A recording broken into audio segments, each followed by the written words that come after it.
在寒冷的末世中，男主妹妹想和男主生个孩子，结果妹妹第二天就被人烧成了焦炭，而男主在火焰中哀嚎了足足8年都求死不能。熟悉的朋友可能已经听出来了，没错，这次想和大伙聊聊藤本树的岩泉。好故事阿正陪你看。提到岩泉，大部分人第一时间想起的都是各种各样的名梗，比如对他使用岩泉吧，比如藤本树的精神病又发作了。不过除开玩梗之外，这个故事其实还有很多值得深挖的地方，只是藤本树发挥的过于自由，他就像是精心烹制了一桌满汉全席，然后给你一口全喂了下去，入口却是能让人回味许久，就是成分过于复杂，一时间有点难以消化。这回就和大伙好好说说这个故事，看看藤本树究竟想在这里面表达些什么。相信很多人看完岩泉第一感触就是反套路，里面几乎每个转折都不按常理出牌。在最开头，你以为这是一个简单的热血故事，男主阿格尼和妹妹露娜生活在被冰雪覆盖的末日世界中，那个世界里有着一群被称为祝福者的超能力者，他们拥有各种强大的能力。传说这覆盖整个世界的冰雪就是由一个被称为冰之魔女的祝福者造成的，而阿格尼与妹妹同样也是祝福者，他们拥有的是再生能力，可以无限再生自己的肉体。阿格尼也活用这一能力，将自己的肉分给村民来熬过寒冬。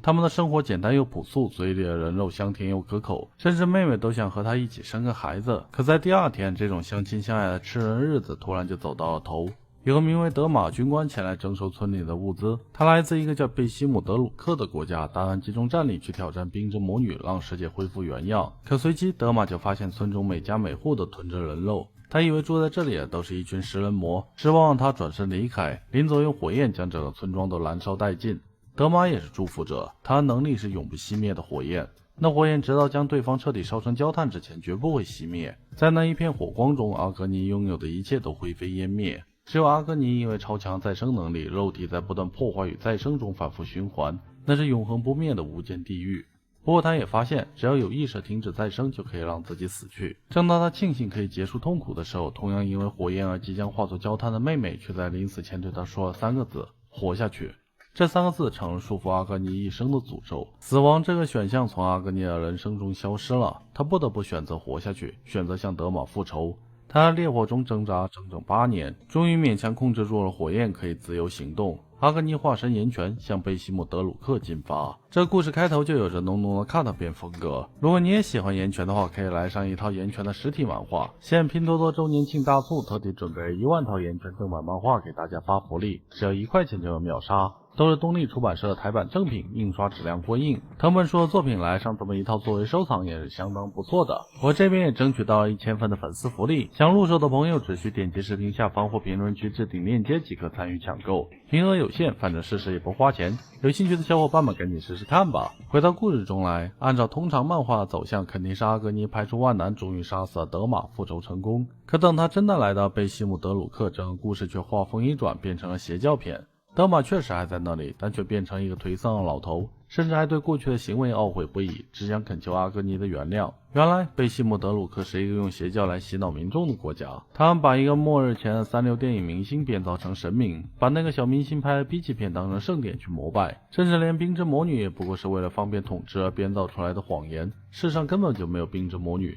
这末日的严寒也不过是地球进入冰河期所出现的必然结果。他们打着大义的名号四处掠夺祝福者，把那些祝福者当成新柴去压榨，为国家提供能源。德玛正在无意中发现这一真相，才知道自己所做的一切都毫无意义，往后的人生都处于后悔与痛苦之中。阿格尼本想继续复仇，可他遇到这个国家领导者，那人名为尤达，长相和身影都与自己的妹妹一模一样。他忍不住把妹妹的样子投影在尤达身上。等他好不容易摆脱妹妹的幻影，想迈出脚步的时候，那些奴隶们被压榨的哀嚎声又传入他的耳朵里。善良让他无法对那些被当成新柴的祝福者置之不理，所以他暂时放弃复仇，先去摧毁了贝西姆德鲁克，解放了被一直囚禁压榨的奴隶们，同时还和之前一样，他将自己的肉分给了那些人。安顿好这些人后，他再继续踏上复仇的旅途。可这次与德玛见面，却让阿格尼有了别的想法。这时的阿格尼已经不再是个孩子，一路走来，他了解到世界的秩序已经崩溃，了解到几乎所有人都在忍受无尽的折磨。他也为此而不忍，所以在复仇之前，他想先和德玛谈谈，想知道为何德玛当初要烧毁村庄。而德玛的回答却震撼了阿格尼。德玛说，他在尝试为人类找回正确的教育，吃人的村庄本来就不应该留下。如果阿格尼消失了，吃人的文化会流传下去，那些人为了吃人肉会去袭击别的村庄，只有正确的教育才能避免这类悲剧的发生。甚至德玛自己就是一个错误教育的牺牲品。他不知道正常的世界是什么样的，只凭着满腔热血去做事，结果对阿格尼对其余人造成了巨大的伤害。他也为此而反思，并身体力行地创造一个能教育孩子的庇护所。这些话动摇阿格尼的信念，因为他就是这样，出于朴素的念头救了很多人，但也杀了很多人。在贝西姆德鲁克因他而死的足有数万人，在那数万人里面肯定有许多无辜者。而在他解放奴隶之后，同样留下吃人的文化，一旦他离开，那就是一窝新的食人族。所以阿格尼其实能理解德玛，理智告诉他应该放弃复仇，这个世界需要德玛这样的人去重建秩序。事实上他一开始也是这么做的，他尝试回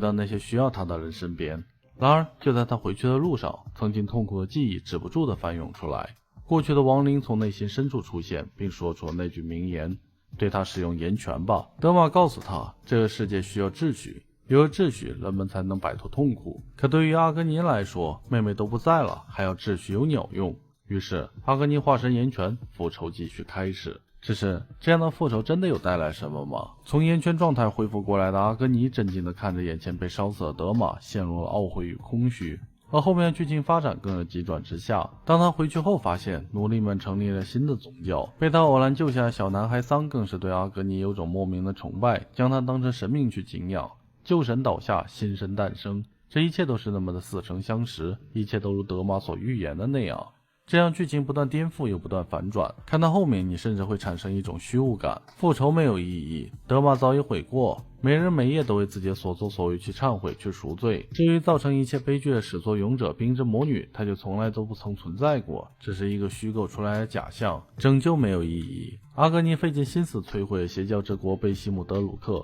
结果被拯救的人们转头又成立一个新的宗教，甚至比之前的还要更加极端。崇拜没有意义，贝西姆德鲁克捏造的神明不过是个末日前的三流小明星，那个明星还劣迹斑斑，是个酗酒成瘾的人渣强奸犯。至于桑所崇拜的新神也不存在，阿格尼很清楚自己只是个被不灭火焰折磨的可怜人，是桑强行把对神明的幻想加在了阿格尼身上。事实上，当多年后的阿格尼重新来到桑面前时，桑也惊呼那不是他想象中的神。桑直到死前都在向自己想象中的神祈祷，这一切都没有意义，甚至连放弃都没有意义。在故事后期，阿格尼身上的火焰熄灭了，尤达也失去了记忆。阿格尼把她当成了自己的妹妹，有了重新开始的机会。可那段日子里，过往罪孽又重新找上了他。他遇到德玛曾收养的孩子们，那些人并不认识现在的阿格尼，只知道岩泉摧毁了他们的家园。他们祈求阿格尼能帮忙杀死岩泉。在愧疚与自责中，阿格尼答应了。于是在那10年里，他每天都变着花样尝试自杀。可每当他要真正死去的时候，那句活下去又将他从死亡深渊中拉了回来。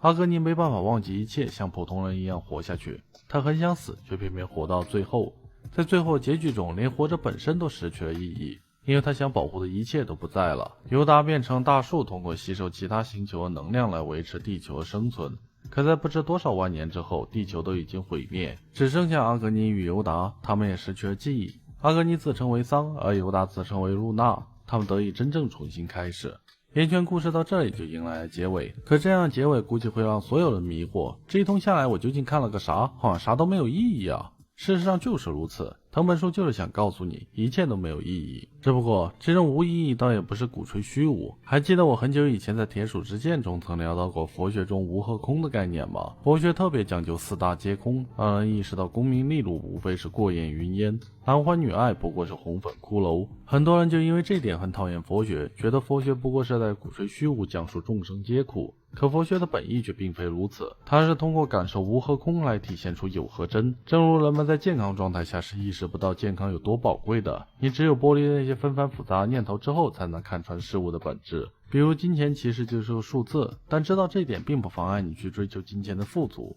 用劳动去换取金钱，从而过上优渥的生活很正常。它只是提醒你不要去过度追求金钱，导致自己成为物欲的奴隶。爱情也确实就是脑中的激素作用，但理解这点也不妨碍你去享受爱情的美好。它同样是在提醒你不要因为爱情而变得盲目，除了爱情外，生活中还有很多可宝贵的东西。正如罗曼·罗兰的那句名言，这世上只有一种英雄主义，那就是看穿生活真相之后依然热爱生活。回到岩泉中来，这个故事主题同样也是如此。故事中绝大多数的事物都毫无意义，比如复仇，比如拯救，比如崇拜。那真正有意义的是什么呢？就是故事最开头妹妹对阿格尼说的那句话，活下去。这句话在整个故事中一共出现了4次。第一次是她被烈焰焚烧无比痛苦时，妹妹露娜对她说的；第二次是完成复仇后内心无比空虚时，导演利赫田对她说的；第三次是答应别人杀死岩泉打算自我毁灭时，失忆后的尤达对她说的；第4次是成功救回尤达心愿已了时，新生的尤达对她说的。每一次阿格尼都想死，可每一次都被爱他的人救了回去。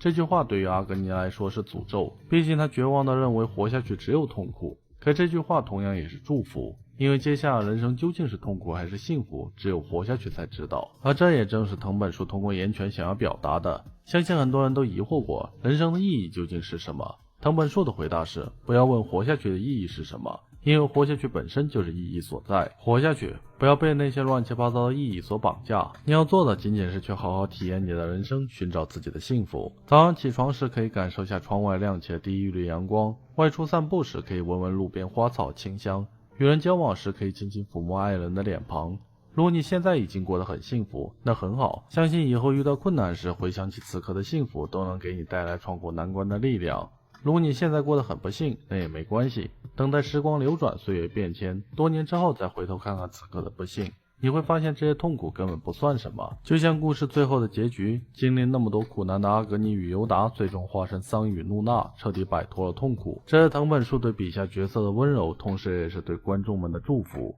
好了，这次的故事就先说到这里吧，但有趣的故事还有很多，阿正下次会给你一一讲述。关注阿正，陪你看更多好故事。